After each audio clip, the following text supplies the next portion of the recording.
তুমি যদি কোনো জাতিকে ধ্বংস করতে চাও, ওই জাতির শিক্ষা ব্যবস্থার মধ্যে দুর্নীতি প্রবেশ করাও। সেই শিক্ষা ব্যবস্থাতে যদি কোনো ডাক্তার তৈরি হয়, সে ভুল চিকিৎসা করবে, লক্ষ মানুষ মারা যাবে। সেই শিক্ষা ব্যবস্থা দিয়ে কোনো ইঞ্জিনিয়ার তৈরি হয়, সে ভুল বিল্ডিং তৈরি করবে, বিল্ডিং দোষে লক্ষ মানুষ মারা যাবে। সেই শিক্ষা ব্যবস্থা যদি কোনো রাজনীতিবিদ তৈরি হয়, তাহলে সেই দেশকে অন্যের কাছে বিক্রি করে দিবে, এমন কিছু পলিসি সে তৈরি করবে, দেশটা automatically this country will be broken. আমরা কি দেখি নাই? আমরা দেখি নাই আমাদের দেশের বিরুদ্ধে কি ষড়যন্ত্র হয়েছে? রিসেন্টলি পিলখানার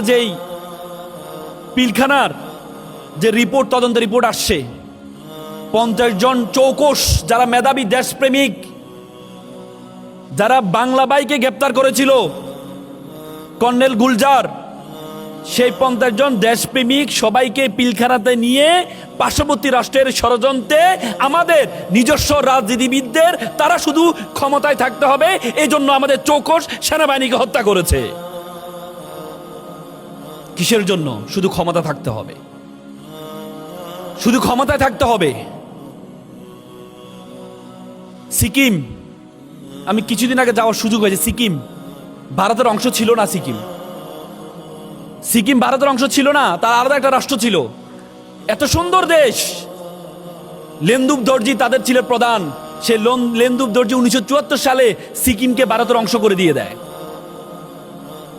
আমাদের দেশ নিয়েও ষড়যন্ত্র হয়েছে, আমাদের দেশ নিয়েও ষড়যন্ত্র হয়েছে, কিন্তু আলহামদুলিল্লাহ আমাদের তরুণ প্রজন্মের রক্তের বিনিময়ে আমাদের এই সুন্দর দেশ আমাদের কাছে ফিরে আসছে। তোমরা চিন্তা করতে পারো কি পরিমাণ ত্যাগ কোরবানি করেছে। তোমরা যারা তোমাদেরকে প্রজন্মকে নিয়ে আমরা বলতাম এটা হচ্ছে ফার্মের মুরগি, এরা পাবজি খেলে, এরা গেমস খেলে, এদের দিয়ে কিচ্ছু হবে না।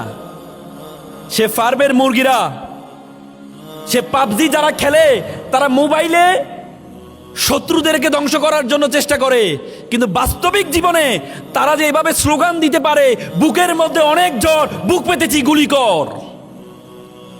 সে ছাত্র সমাজ আমাদেরকে সুন্দর একটি দেশ উপহার দিয়েছে।